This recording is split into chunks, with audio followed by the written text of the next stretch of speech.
Righto, so here I am getting another brake light switch over at Super Jeep, and they're cheap enough, 20 bucks. So hopefully these got a 2-year warranty. Hopefully it lasts longer than that. The one I bought off eBay only lasted 17 months, but one of these other brake light switches here is what these guys last forever. I wish it was one of them. Anyway, I'm going to install this right now out in the car park. Alright, there you go. Only cost me 14, that's $6 credit, even better. So just going to get under here now, pull this pin.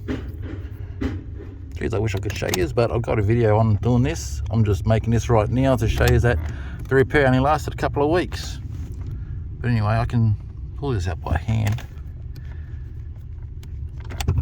It's a bit tricky, but there we go. So pin the up.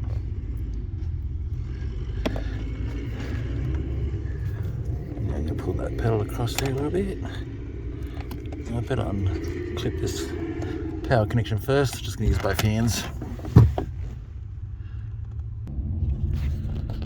Oh, there you go. There's the two side by side. You can tell there's differences about it. The one on the left is the cheap one I got on eBay. This is the one from Trident. Now, I know that Trident's normally a good brand, but if it's only saying that it's got 2 years warranty, doesn't sound promising when the one that was original to the car lasted 21 years. So anyway, we'll see how we go. I don't want to pull this other one apart and fix it again. Obviously it's got weak material inside that after it's been used for a certain time, it just weakens up and takes a new shape to the point where it doesn't work anymore.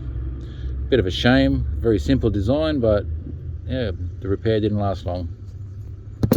So, and it's only like literally maybe a 5-minute job now that I've done it a few times. Probably 10 or 15-minute job if you're doing it for the first time. So it's not real hard to change.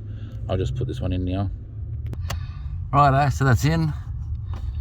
Ready to test. I'll just see if I've got something in the boot now to put on the pedal or a screwdriver to jam in there and have a look if my brake lights are working again. Righto, so tripod in there. Does the trick. Ignition on. Brakes are working again. Just to make sure there's not sun reflection, take the tripod out. There you go, now the brakes are off, so that's good. Bit of a pain there, you know straight away when the brake switch is not working, because with cruise control you put the brake on and the increases in acceleration, you're like, oh, brake switch is not working. Anyway, needs a bit of a clean up in here. But we're done, so I'll have a look at the computer when I did the repair. Obviously the repair didn't last long. Alright, thanks for watching guys, cheers.